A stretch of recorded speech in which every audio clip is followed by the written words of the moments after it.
Tema renungan firman Tuhan untuk renungan hari ini adalah Identitas Baru, Perjalanan dari Kegelapan Menuju Terang, sejak mengenal Yesus secara pribadi. Ayat Alkitab yang kita baca sesuai bacaan Sabda Bina Umat GPIB hari ini adalah dari Efesus 4, ayat 17 dan ayat 24 yang berbunyi sebagai berikut. Sebab itu, kukatakan dan kutegaskan ini kepadamu di dalam Tuhan.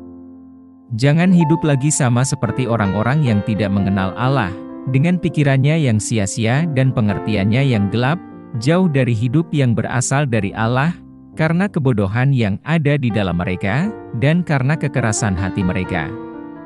Perasaan mereka telah tumpul, sehingga mereka menyerahkan diri kepada hawa nafsu, dan dengan serakah mengerjakan segala macam perbuatan cemar.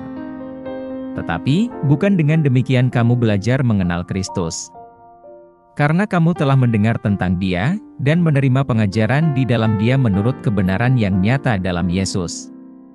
Yaitu bahwa kamu, berhubung dengan kehidupan kamu yang dahulu, harus menanggalkan manusia lama, yang menemui kebinasaannya oleh nafsunya yang menyesatkan. Supaya kamu dibaharui di dalam roh dan pikiranmu, dan mengenakan manusia baru, yang telah diciptakan menurut kehendak Allah di dalam kebenaran dan kekudusan yang sesungguhnya. Demikian pembacaan Alkitab. Haleluya. Saudara-saudari buah hati Allah, hari ini, kita akan merenungkan satu bagian dari Alkitab, yaitu dari Efesus 4, ayat 17 dan ayat 24.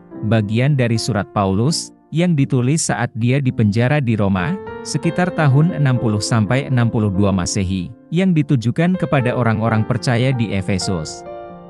Kota Efesus merupakan pusat perdagangan dan penyembahan berhala, tempat kuil Artemis berada. Sebagian besar umat Kristen di Efesus adalah orang-orang non-Yahudi, yang sebelumnya hidup dalam kegelapan rohani, terasing dari Tuhan, karena cara hidup mereka sebelumnya. Paulus menekankan perubahan radikal yang datang dengan mengenal Yesus secara pribadi, mendesak orang-orang percaya untuk menolak diri mereka yang lama, dan menerima identitas baru mereka di dalam Kristus. Transformasi ini tidak hanya bersifat eksternal, tetapi dimulai dari dalam, memperbarui pikiran, dan menyelaraskan hidup seseorang dengan kehendak Tuhan. Pesan Paulus di sini jelas. Mengenal Yesus secara pribadi membawa perubahan total dari kegelapan dosa, menuju terang kebenaran, yang mencerminkan kekudusan Tuhan. Apa pesan Tuhan untuk kita saat ini, dan apa yang harus kita terapkan, dalam kehidupan kita sehari-hari? Saat ini, Tuhan menginginkan transformasi yang sama dalam hidup kita. Tuhan rindu agar kita meninggalkan kehidupan kita yang lama, yang ditandai dengan pikiran yang sia-sia, ketidaktahuan rohani, dan kekerasan hati, dan melangkah ke dalam kehidupan baru, yang Allah Bapa tawarkan melalui Kristus Yesus. Identitas baru ini bukan sekadar label. Ini adalah pembaruan total, perjalanan dari kegelapan menuju terang.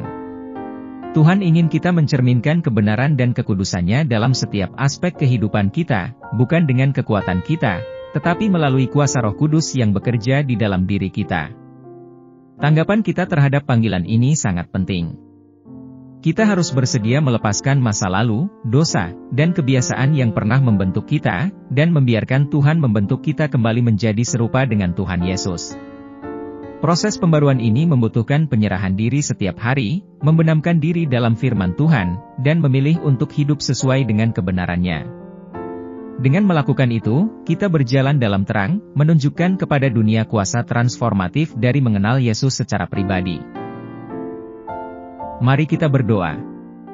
Tuhan Yesus, kami bersyukur kepadamu, karena telah memanggil kami keluar dari kegelapan menuju terang-Mu yang luar biasa. Bantu kami untuk menerima identitas baru kami di dalam-Mu, meninggalkan cara-cara lama kami, dan berjalan dalam kebenaran yang telah Engkau berikan kepada kami. Bimbing kami setiap hari, perbarui pikiran dan hati kami untuk mencerminkan kekudusan-Mu. Kami pohonkan doa ini dalam nama Yesus Kristus, Tuhan dan Juru Selamat kami.